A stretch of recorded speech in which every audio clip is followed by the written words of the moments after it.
¿Te has preguntado alguna vez cuáles son los asuntos del Padre?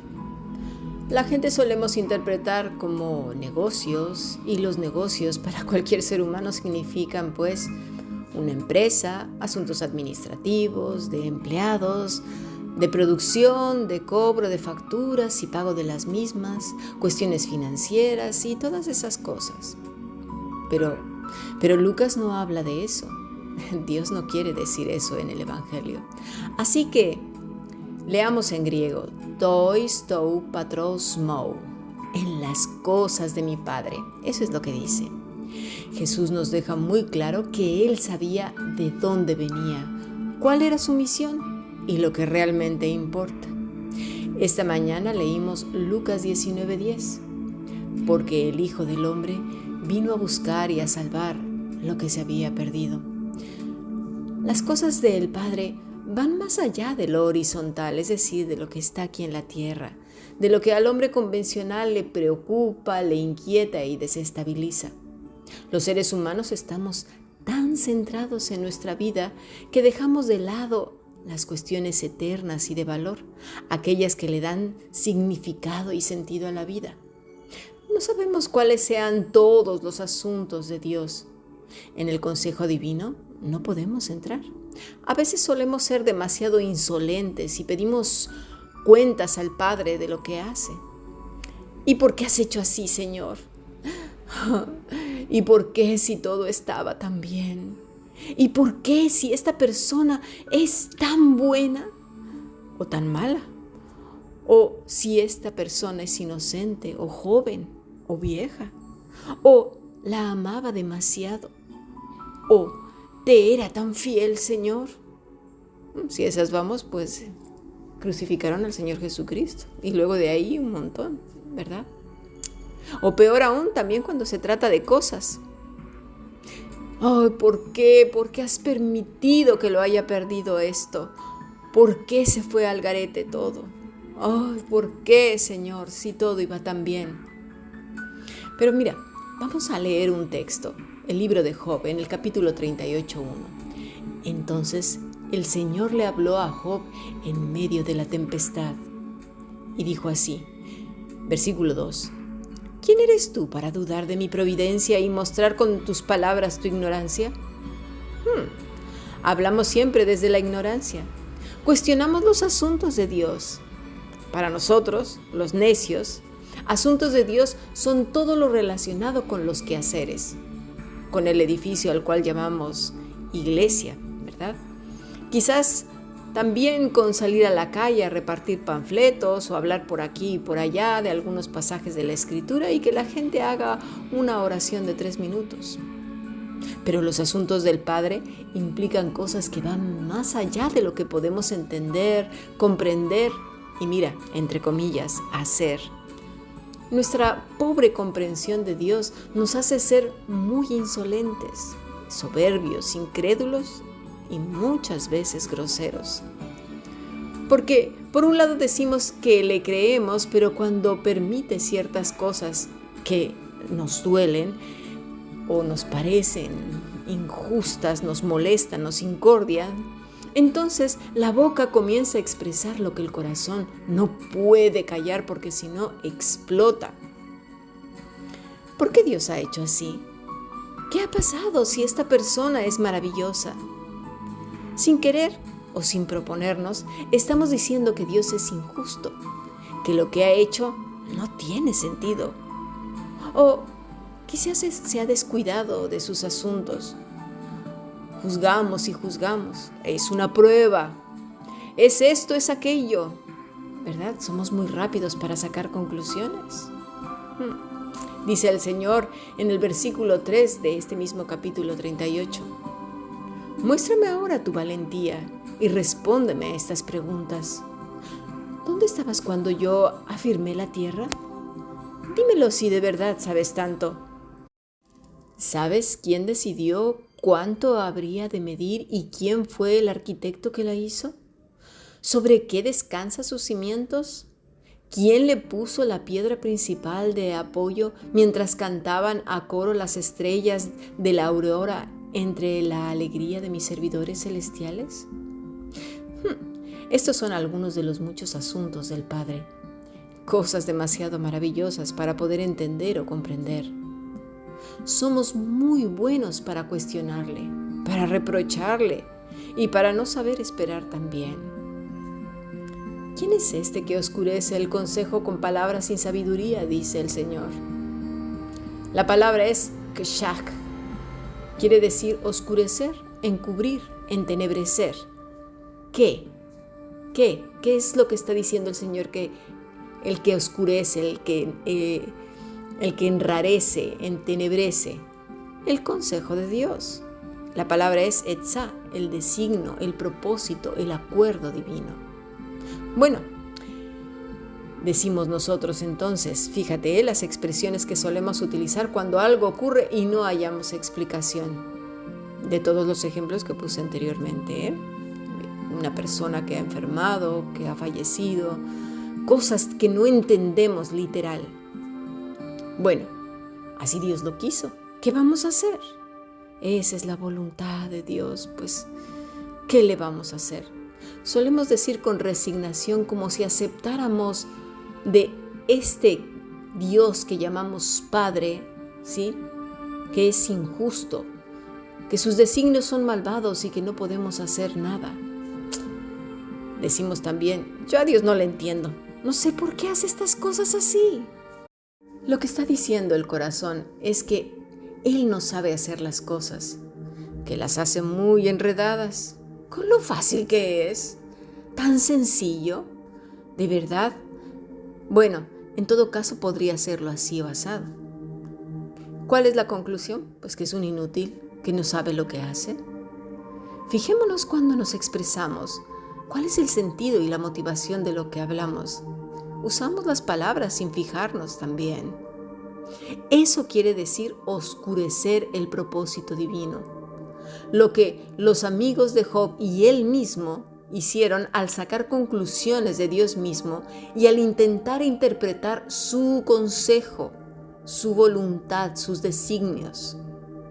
¿Sí? ¿Qué estaban haciendo? Le hacían injusto, tirano, malvado y hasta cierto punto torpe.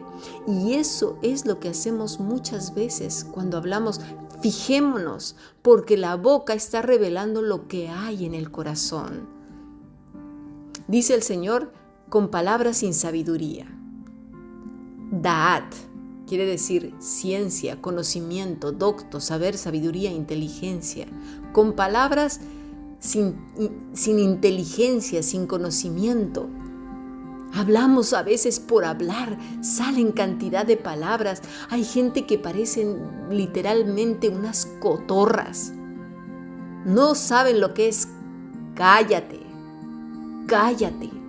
En la multitud de palabras muchas veces está el pecado y se revela lo que hay en el corazón. Escúchate bien lo que dices.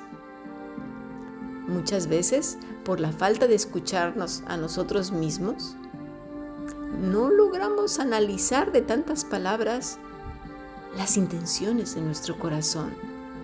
Si nos detuviéramos un poco, quizás nos revelaría mucho de lo que realmente pensamos y creemos de Dios.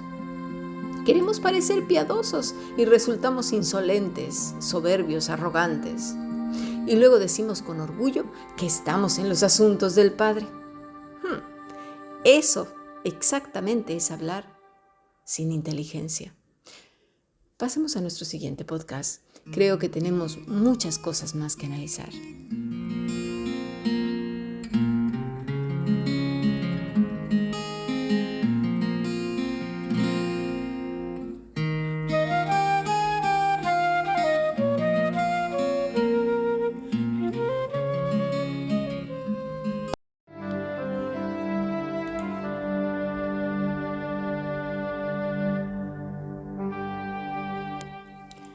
En los asuntos de mi Padre me es necesario estar, dijo el Señor Jesús. Estar en los asuntos del Padre es buscarle, y buscarle de todo nuestro corazón. Es pedir sabiduría e inteligencia. lo que justo está diciéndole el Señor a Job que no tenía. Porque sin ella, sin la sabiduría y sin la inteligencia, hablamos puras tonterías. Y luego nos queremos ver muy piadosos haciendo cosas, entre comillas, o diciendo palabras con un sentido que terriblemente oscurece el consejo divino, sus planes y propósitos. Nuestros labios revelan más de lo que pensamos, nuestros cuerpos también. Dice el versículo 8, ¿quién encerró con puertas el mar cuando se derramaba saliéndose de su seno? ¿Cuándo puse yo nubes por vestidura suya y por faja oscuridad? Y establecí sobre él mi decreto, le puse puertas y cerrojo y dije, hasta aquí llegarás y no pasarás adelante. ¿Y allí parará el orgullo de sus olas? ¿Has mandado tú a la mañana en tus días? ¿Has mostrado al alba su lugar para que ocupe los fines de la tierra y para que sean sacudidos de ella los impíos? Ella muda luego de aspecto como barro bajo el sello y viene a estar como vestidura. Mas la luz de los impíos es quitada de ellos y el brazo enaltecido es quebrantado. ¿Quién es tan osado para responder los asuntos del Padre? ¿Y quiénes son aquellos que verdaderamente se ocupan de esos asuntos? Sería interesante, ¿verdad? Cristo nos enseñó más de lo que decimos que sabemos. Con pequeños actos nos abre una ventana a lo que no hemos puesto ni un pelín de atención. Los asuntos de mi Padre. Jesús nos dijo en Mateo 12, 49 al 50, y extendiendo su mano hacia sus discípulos dijo, «He aquí mi madre y mis hermanos, porque todo aquel que hace la voluntad de mi Padre, que está en los cielos, ese es mi hermano y hermana y madre». Habla realmente de una cercanía mayor a la de un discípulo, una relación filial, aquella que hace la voluntad del Padre. En este pasaje, Jesús va más allá del verbo hacer en español. La palabra es poeio, que quiere decir practicar, prestar, ocupar, establecer, encaminar, enderezar, lavar, guardar, cumplir. Con esto nos damos una idea que aquel que presta atención, establece la voluntad de Dios en su corazón, la guarda, va encaminado. De hecho, hemos visto en el Salmo 25 que el salmista pide el ser encaminado por Dios. Dice, encamíname en tu verdad y enséñame, porque tú eres el Dios de mi salvación. Eso está queriendo decir el Señor con hacer la voluntad de Dios. Alguien que lava su camino, endereza sus veredas. Esto también lo vemos en la Escritura, Proverbios 3, 5 al 7. Fíate de Jehová de todo tu corazón y no te apoyes en tu propia prudencia. Reconócelo en todos tus caminos y Él enderezará tus veredas. No seas sabio en tu propia opinión. Teme a Jehová y apártate del mal. A esto se refiere el Señor con hacer la voluntad del Señor. Seamos listos, pongamos atención. Estar en los asuntos del Padre implica conocerle. Porque ¿cómo estar en sus asuntos si no hay claridad en el corazón? Haremos lo que muchos hacen, ¿verdad? Caminaremos el camino equivocado y andado por otros sin poner atención, sin discernir lo que nos está diciendo, creyendo que es el ejercicio religioso. Y ya hemos visto esto ayer con la historia de la oveja torpe que hizo un camino muy sinuoso, muy tortuoso ahí equivocado, ¿verdad? Porque por otra parte nos encontramos diciendo cosas que oscurecen el consejo, su providencia, sus propósitos, dejándole como un tirano injusto. Te aconsejo que leas no solo los capítulos 38 al 42 de Job, sino todo el libro, porque a veces solemos compararnos con él y no le llegamos ni a la punta de los talones, porque gran parte de lo que nos ocurre son consecuencias de cómo gestionamos nuestros bienes, nuestro tiempo, nuestra salud, nuestras emociones. Fíjate que los traumas son sucesos en la vida que nuestro ser interior no supo cómo gestionar y es así que se convierten en traumas. Porque lo que a lo mejor para ti es un trauma, para otro no significa mucho o nada, porque lo supo gestionar. Entonces, muchos de esos sucesos también tienen que ver con cómo gestionamos las cosas que nos van ocurriendo en el día a día. Por eso, no podemos tampoco compararnos con Job. Dice el capítulo 1, versículo 1, hubo en tierra de Uz un varón llamado Job.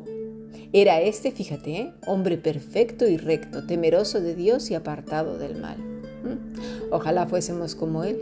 Y aún así, nadie entendió nada, incluyéndole a él mismo. ¿Quién puede entender el consejo divino? Estar en los asuntos del Padre va más allá siquiera de lo que podemos entender, pero lo poco que alcanzamos es lo que Dios nos ha dejado en la Escritura. Y eso implica la vida misma, el ser. Y eso nos llevará a tener respuestas y reacciones más mesuradas, calmadas, sosegadas, que vengan de un corazón que reposa en el Padre, porque sabe que esos asuntos, ese consejo divino, mira, es perfecto. Y que aunque él o ella no entienda nada, descansa completamente en él. Job 41 dice, además respondió Jehová a Job y dijo, ¿es sabiduría contender con el Omnipotente? El que disputa con Dios, responda a esto.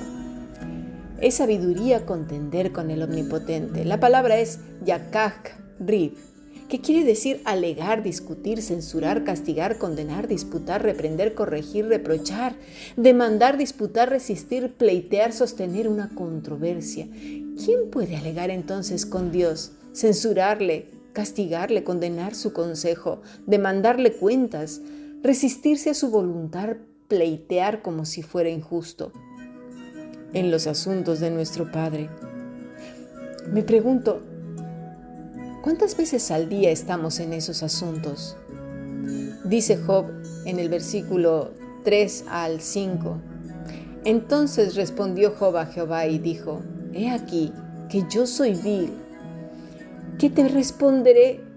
Mi mano pongo sobre mi boca. Una vez hablé, mas no responderé. Aún 2 veces, mas no volveré a hablar.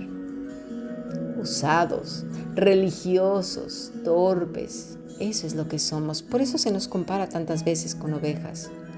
Si de verdad queremos estar en los asuntos del Padre, veríamos la vida misma en contraste con su palabra, meditando de día y de noche nuestras motivaciones, lo que nos impulsa a decir o hacer cosas que luego no coinciden con lo que nos está enseñando. Y no porque Él enseñe mal, sino porque no hemos comprendido nada o simplemente hemos memorizado y hablamos como cotorritas. Respondió Jehová a Job diciendo en el torbellino y dijo, cíñete ahora como varón tus lomos. Yo te preguntaré y tú me responderás. ¿Invalidarás tú también mi juicio? ¿Me condenarás a mí para justificarte tú? ¿Tienes tú un brazo como el de Dios y truenas con voz como la suya? Adórnate ahora de majestad y de alteza, y vístete de honra y de hermosura, derrama el ardor de tu ira. Mira a todo altivo y abátelo, mira a todo soberbio y humíllalo, y quebranta a los impíos en su sitio, encúbrelos a todos en el polvo, encierra sus rostros en la oscuridad, y yo también te confesaré que podrá salvarte tu diestra. Capítulo 42, versículo 1. Respondió Job a Jehová y dijo, yo conozco que todo lo puedes y que no hay pensamiento que se esconda de ti. ¿Quién es el que oscurece el consejo sin entendimiento? Por tanto, yo hablaba lo que no entendía, cosas demasiado maravillosas para mí que yo no comprendía. Oye, te ruego y hablaré, te preguntaré y tú me enseñarás. De oídas te había oído, mas ahora mis ojos te ven. Por tanto, me aborrezco y me arrepiento en polvo y ceniza. Que Dios nos ayude de verdad a estar en sus asuntos con un corazón conforme al de Él. ¿Quieres estar en los asuntos de nuestro Padre? Busquemos su voluntad. Estemos quieta y sosegadamente escuchándole todos los días, aprendiendo que el corazón esté realmente atento a su voz, calmado, reposado, tranquilo, y verás que de manera sorprendente los labios revelarán en quién has confiado. Sigamos aprendiendo. Bendiciones.